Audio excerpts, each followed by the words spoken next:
Hi, welcome to this webinar on referencing and citation. We're going to focus on citation for each paragraph. If you're having trouble with the audio, perhaps you could use your headset for clearer audio.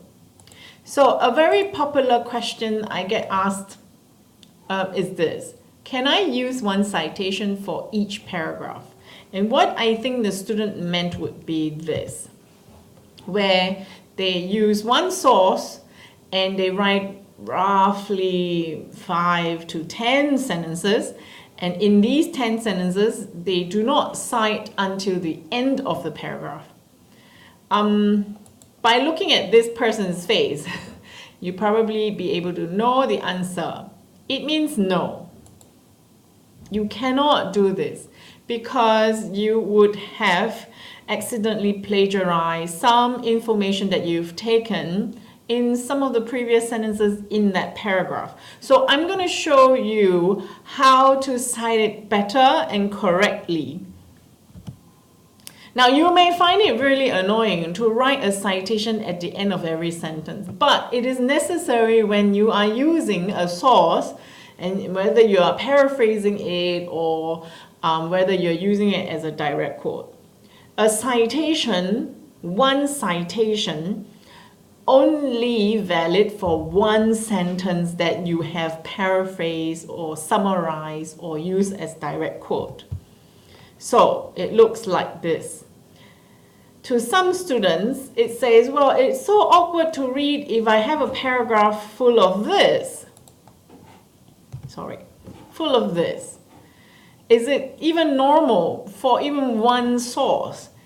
Yes, because if you don't cite this sentence, for example, this third sentence, and it has a fact or some kind of statistic number or some kind of very specific information, and you don't cite it, your reader will already ask you, where did you get this information from? And if your answer is, well, I read it from somewhere, you are already committing a plagiarism act. You have taken someone else's information and you did not credit the person who has done those research or who has written that article. So, and you also need to be aware, in academic writing, it demands that your reader should know these things.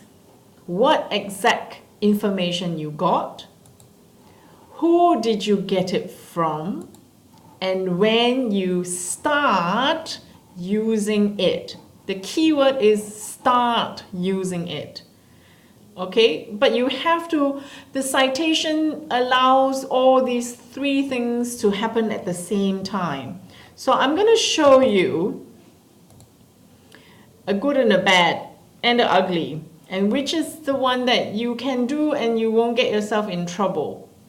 So when you do this, the end of paragraph citation will never meet the requirement because it will never meet these three things. What exactly information you got, and who did you get it from, and when you start using it. Okay, because the keyword again is the word when you start using it. And if you provide such a thing, here means you started using this information here, this last sentence, that's it. And you will get yourself in trouble because you have not cited other sources that have probably important information. So there is a solution. Here's the solution. You use a lead-in at the beginning of your paragraph. You introduce the source you are summarizing or paraphrasing at the beginning of the paragraph. Remember I said it earlier, start. Yeah, that's the keyword. Now here's another keyword, beginning of the paragraph. And then refer back to the source when needed to ensure your reader understands you are still using the same source. Okay? If you need a little bit time to absorb this slide, pause the video and read again. So here are some examples. I'm going to show you the bad example, and then I'm going to show you the ugly example, and then the good example. Here's the bad example. Your reader does not know when and where your information comes from if you do this. So you're talking about all this la-di-la-di-la, and then you cite it at the end. I would ask, well, first of all, how do you know that the pH causes by acid rain, you know, and they have the frog skins are very sensitive? How do you know? Did you test it yourself? Did you go and, you know, collect all the frogs and test on them? How do you know? You probably say, well, I read it from somewhere. And that itself already telling your reader, oh, I have, you know, plagiarized. So please don't do this. Here's the ugly. But it is technically correct. You might say, well, it is a bit intrusive and awkward to read, but you do not get yourself in trouble with this. So, if you are to write literature review, this is okay too, because you're always talking about the same thing. You always remind the reader, whatever I'm talking, it's still from this person. It's still from the same source. So if you were to do this, you can see very well, it's the same frog paragraph, and it's the same author. And there are 3 citations of the same author of the same year. You see that? You are not going to be accused of plagiarizing anything because you are citing after each sentence. Okay? So, ideally, if you're unsure, then the safest way is to do this. Frogs, la la la la, no. This is a topic sentence and probably your opinion or your statement. And what comes next would be some kind of facts to support your statement. And these facts would have citations. All right? Now, if you have time to edit your work, then you can edit in such a way where your work will not be in this pattern, but in the other pattern called the good. So let me remind you, the reader needs to know exactly when and where information from the source is used. So in this sample here, I know right away, the minute I read this, it's such a specific information. I know you use it from Williamson, from this source, and I knew that you started using Williamson since sentence 2. Yeah, so it applies. But you can have the option if students find that, citing after every sentence is really annoying. It's not bad, it's annoying to you, then you need to spend a little bit more time to restructure your work in this style. Yeah, and this style means you introduce the source you are summarizing or paraphrasing at the beginning of the paragraph and then refer back to the source when needed to ensure your reader understands you are still using the same source. So I'm going to show you some examples. The guy said he has 3. Example 1. Let's take a look. It's the same paragraph about frogs, and you can see it's slightly different. There's not a lot of citation. Yeah, you can see there's sentence 1, sentence 2, sentence 3, sentence 4. But there's only 2 citations. So let's have a look. Again, this is your topic sentence. And you start off, the minute you're using someone else's information, you can use this according to a recent study by so-and-so. Then you go la la la la la la la. The next sentence, if you want to not use another in-text citation, you can use this. The study. Mention the study and not a study, because this means this study is the recent study that you are referring back to your previous sentence. And hence, you don't need a citation anymore in this sentence. Continuing, in addition,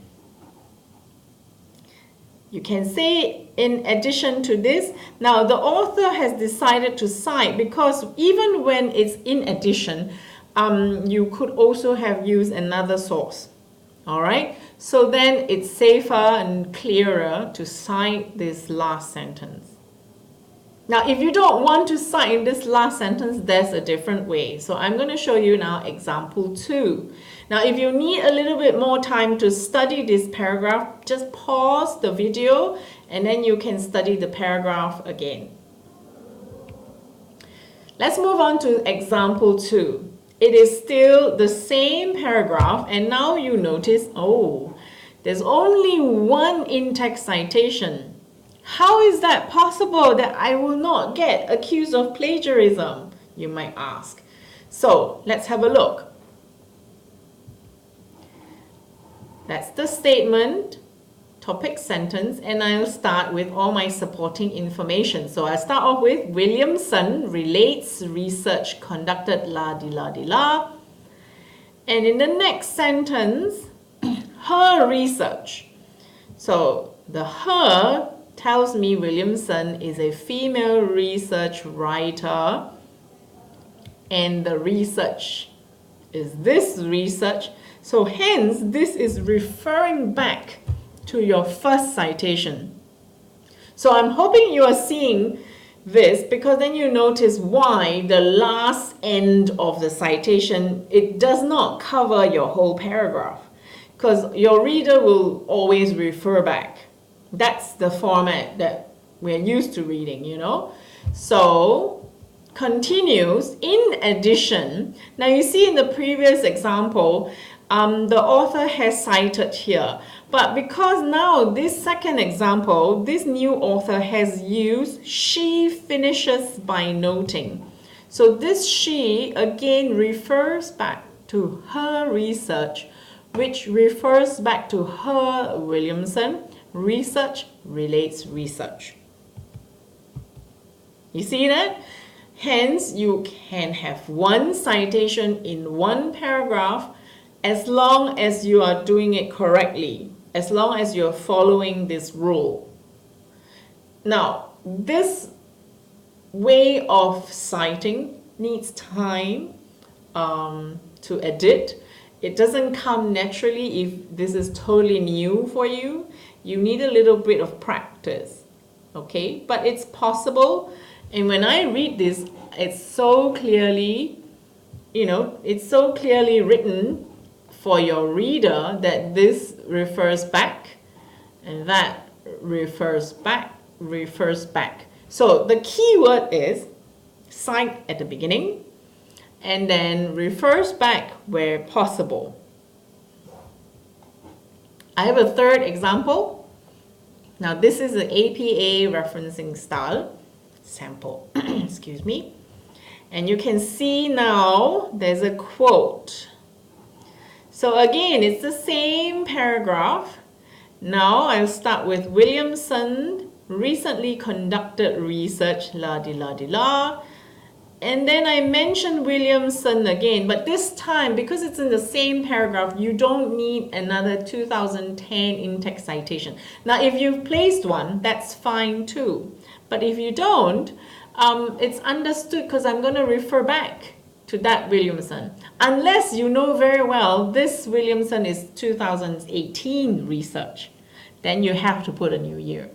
Otherwise, if it's the same research in the same paragraph, then you put Williamson right here without the year, and the research, I'm referring back.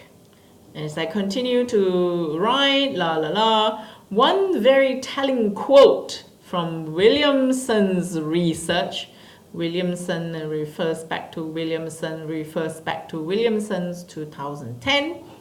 This research is the research is that research. Okay?